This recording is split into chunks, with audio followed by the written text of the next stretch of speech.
Hello. I wanted to jump on and just talk about the part three of the financial plan summary, part three of the finance project, I guess, if you will. So, over the past few weeks, you've done a lot of work on this project. You created your original spreadsheet, and then you did some calculations, chose some different scenarios, and then you participated in the finance project summary discussion forum, where hopefully you shared your plan and received constructive feedback from your peers.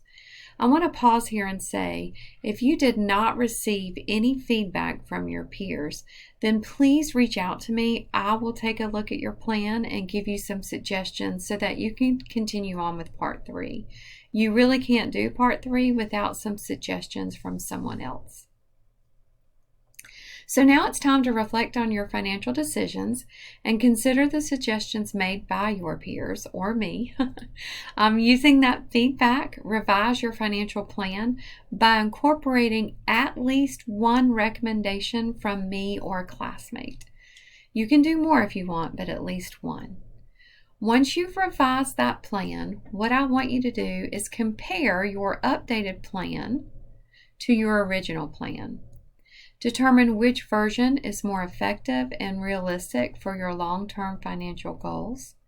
As you evaluate your plans and make a final decision, consider the following questions. Are you saving enough each month? Is your car payment manageable and reasonable? Or after seeing some of the other classmates, maybe you feel like, ooh, mine's a little high, or I did a really good job picking out my car.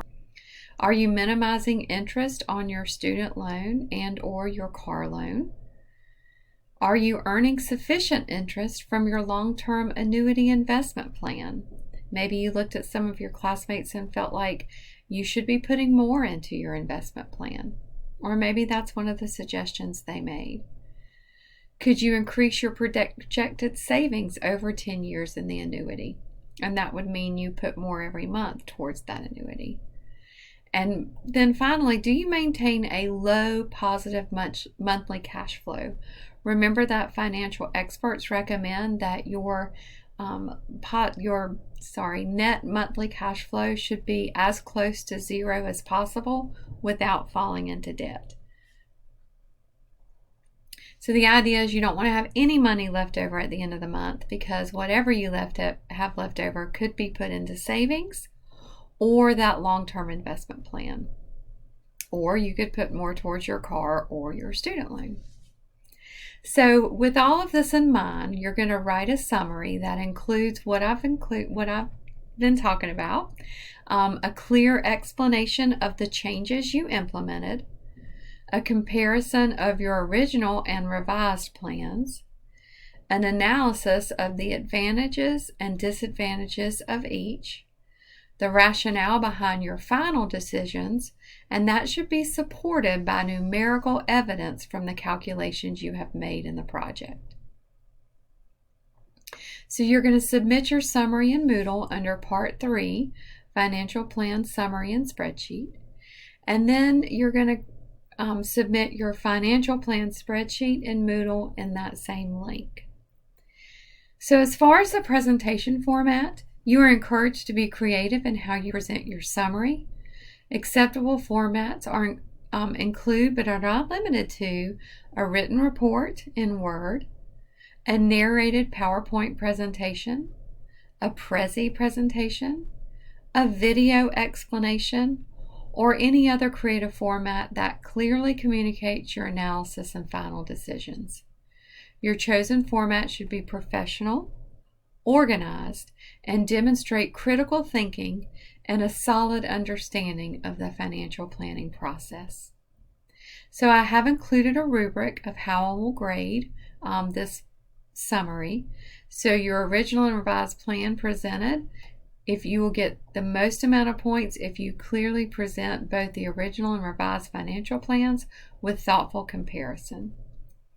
For justification of changes, you will get the most amount of points if you provide a well-reasoned explanation for the changes made, supported by specific feedback from the discussion forum.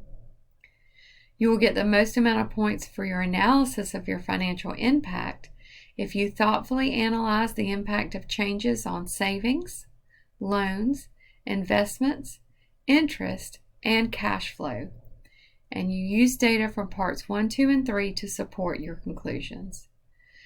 And you will get the most number of points in financial decision and summary if you clearly explain the financial decision comparing advantages and disadvantages of both plans.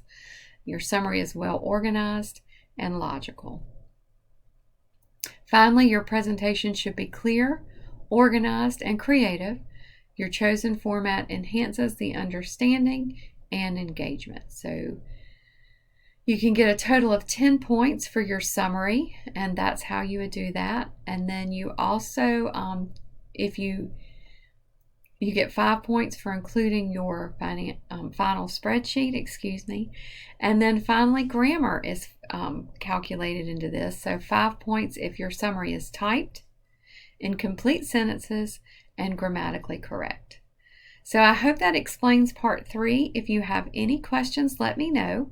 And I look forward to reading your summaries and looking at your final spreadsheets. Thank you.